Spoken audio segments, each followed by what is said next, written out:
So some pretty serious warnings for some people high up in the electric vehicle industry. It's a executive from Stellantis that makes Jeep and some other Chrysler products, and this person was interviewed about the electric vehicle shift, and this person said that we may not like the way raw materials are sourced, but what's next? Where's the clean energy? What is the infrastructure? Where are the materials? What are the geopolitical risks of sourcing those materials? Who is looking at the full picture of transformation? And that's the key quote. Think about it. Internal combustion engine vehicles have been in the market for roughly 100 years, 1920s at least. Model Ts and Model As were in the 1900s. There are actually some, crude vehicles that were in the 1800s. But let's just call it 100 years.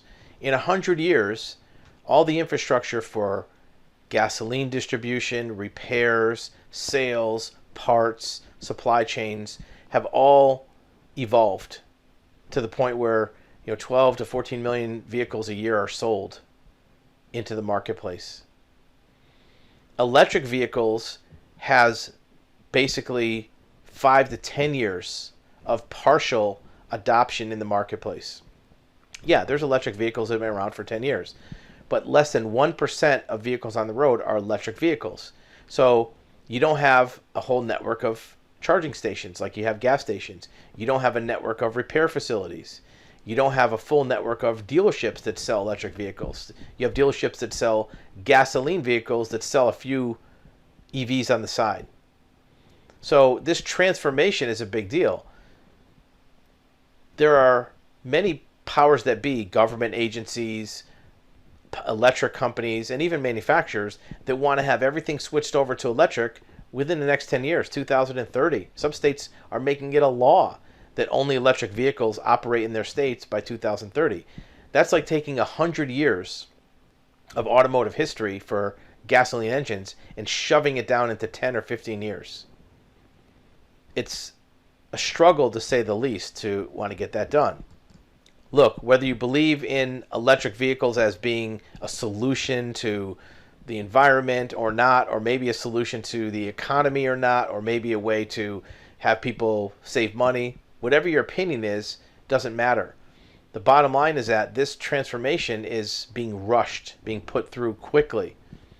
It's unlikely it's going to happen in that period of time, and there is still some danger that it's going to run into roadblocks that will keep it from happening. Is it going to be like Betamax tapes and never really take off? Probably not.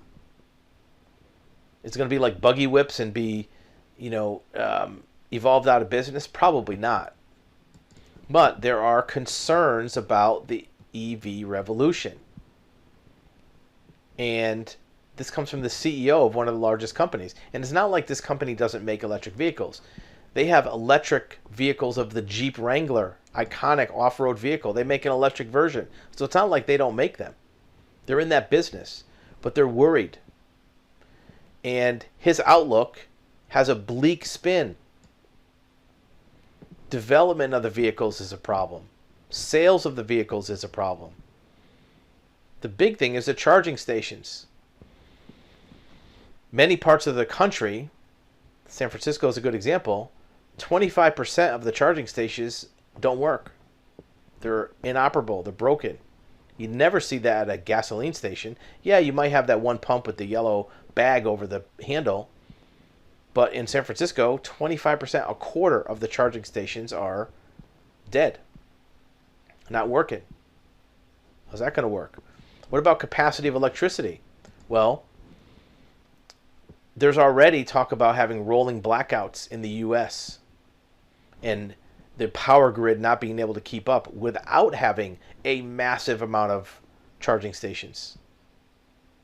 And now they're talking about adding electric vehicles. Well, how much is that going to increase the capacity? Is it a big increase in the draw?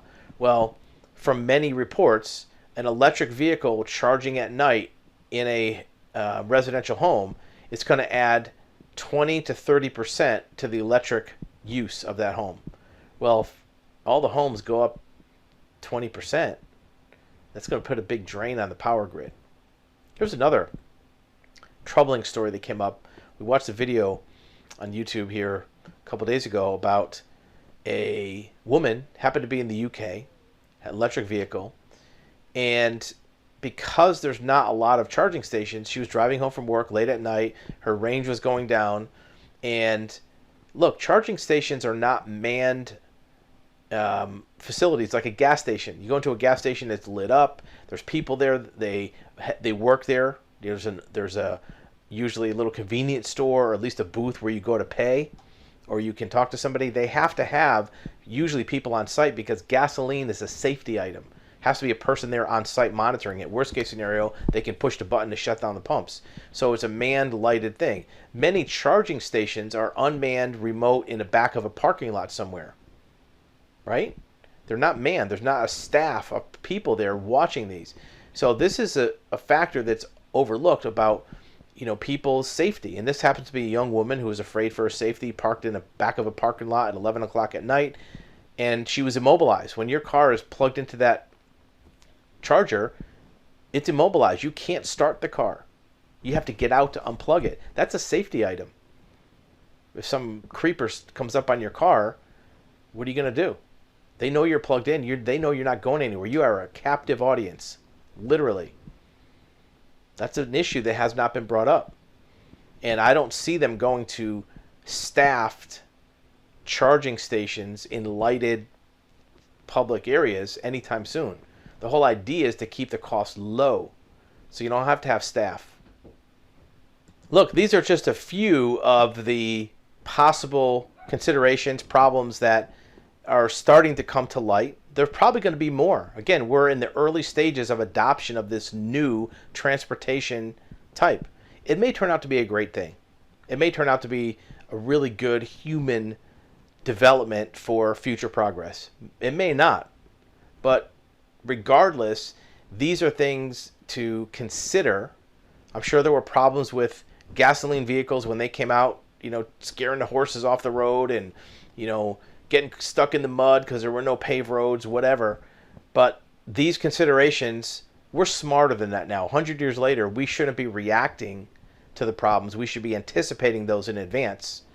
It may be that the powers that be just want to get the cars out there and fix the problems later because they don't want the problems to upend the development of this new technology. Let us know what your thoughts are. What do you think are the problems that are going to come up from electric vehicles that no one's thinking of yet, that maybe could be problems that need big solutions from the stakeholders in these industries?